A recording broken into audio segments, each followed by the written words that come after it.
Platforma e-učebnice funguje na báze licencií, ktoré učiteľ dostane zdarma po objednávke tlačených verzií. E-učebnice je možné spravovať a používať z účtu v našom e-shope, nutná je teda predchádzajúca registrácia. Pre správu licencií zvoľte možnosť spravovať licencie. V tejto sekcii máte prehľad o všetkých dostupných licenciách, žiackych i učiteľských.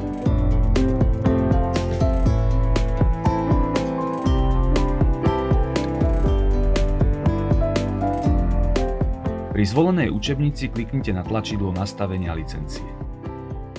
Ak plánujete danú e-učebnicu ako učiteľ používať, jednoducho vyberte školský rok a následne kliknite na tlačidlo Aktivovať.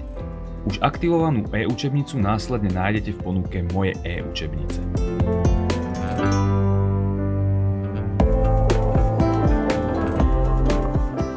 V prípade, že máte k dispozícii viac voľných učiteľských licencií, môžete ich jednoducho preniesť svojim kolegom, pokiaľ sú registrovaní na našom webe.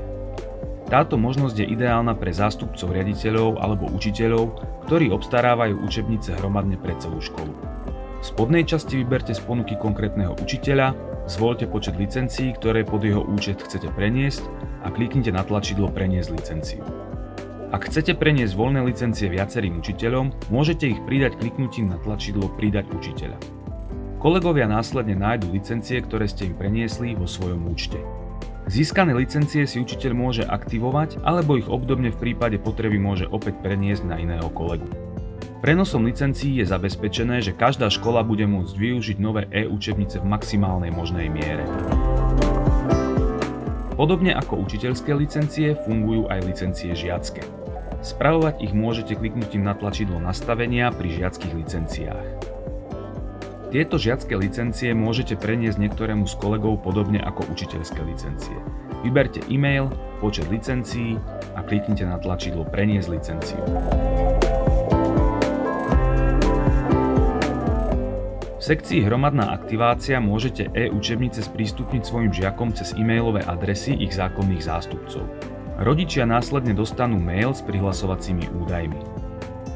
Do okna hromadnej aktivácie môžete skopírovať celý zoznam e-mailov s menami z excelovskej tabuľky, alebo doň môžete vpisovať údaje jednotlivo.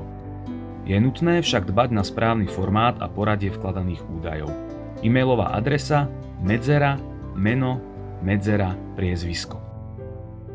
Zoznam aktivovaných žiackych licencií sa vám následne zobrazí v spodnej časti rozhrania. V prípade akýchkoľvek otázok o e-učebniciach, licenciách a ich aktivácii nás neváhajte kontaktovať na e-spojovník učebnice @orbispictus.sk, prípadne na sociálnych sieťach.